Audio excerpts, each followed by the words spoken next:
تختی نمبر 25 د میم ساکن په قاعدو کې ده. د میم ساکن لومبۍ قاعده دا چې کله د میم ساکن نه رستو او میم ساکن خو به تاسو پیژنئ ځکه چې مخکې مو ویلي دي د جزم په تختې کې چې کوم حرف باندې جزم راشي هغې ته ساکن وایي. نو چې په میم باندې کله جزم راغی هغې ته به میم ساکن وایي.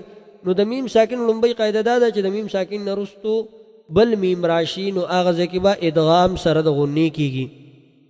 کوم ځای کې چې د میم ساکن نه رستو بل میم راشي هلته به ادغام سره د غنې کېږي. مثالونه لکه وهم مهتدون ولم تظلم منه إليكم مرسلون.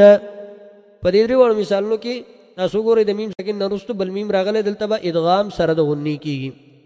دویم نمبر قاعده د میم ساکن ده چې کله د میم ساکن نه رستو حرف با راشي نو هلته به اخفا کېږي. دا به یاد ساتئ چې یو د نون ساکن او تنوین نه رستو حرف با راشي او بل د میم ساکن نه رستو دواړو کې فرق دی. هغلته چې کوم نو هغه ځای کې اقلاب کېده او دلته به اخفا کېږي. نو ګورئ د میم ساکن نه رستو چې حرف با راشي نو هغه ځای کې به اخفا کېږي. لکه مثال وما صاحبكم بمجنون او دې اخفا ته چې کوم دی اخفای شفوي وایي. یو خو اخفای حقیقي ده چې کوم مخکې تاسو ویله د نون ساکن او تنوین په قاعدو کې چې کله د نون ساکن یا تنوین نه پس د 15 حروفو نه یو حرف راشي هلته اخفا کېږي نو هغې ته اخفای حقیقي وایي. او دلته چې کومه اخفا ده د میم ساکن نه رستو چې حرف با راشي نو دې ته اخفای شفوي وایي.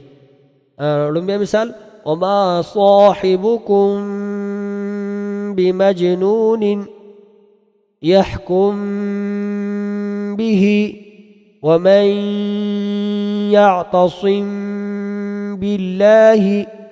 دې درې واړو مثالونو کې اجرا به داسې کوئ چې کله دلته د میم ساکن نه بعد حرف با راغلی دی نو دلته به اخفا کېږي.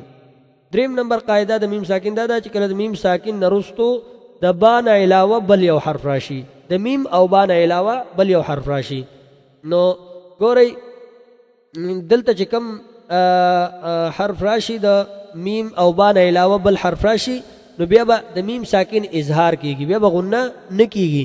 نو چې غنه نه کېږي نو غنه نه کېږي تو تاسې مې اظهار وایي نو د دې وجې نه دلته به داسې وایي چې دلته به د میم ساکن اظهار کېږي. قاعده داسې شوه چې کله د میم ساکن نه رستو د با میم نه علاوه بل یو حرف راشي نو هلته به غنه نه کېږي او غنه نه کېږي ته اظهار وایي نو د میم ساکن اظهار به کېږي. لکه مثال یمدهم فی اخرجوکم والفتنة ام حسبتم.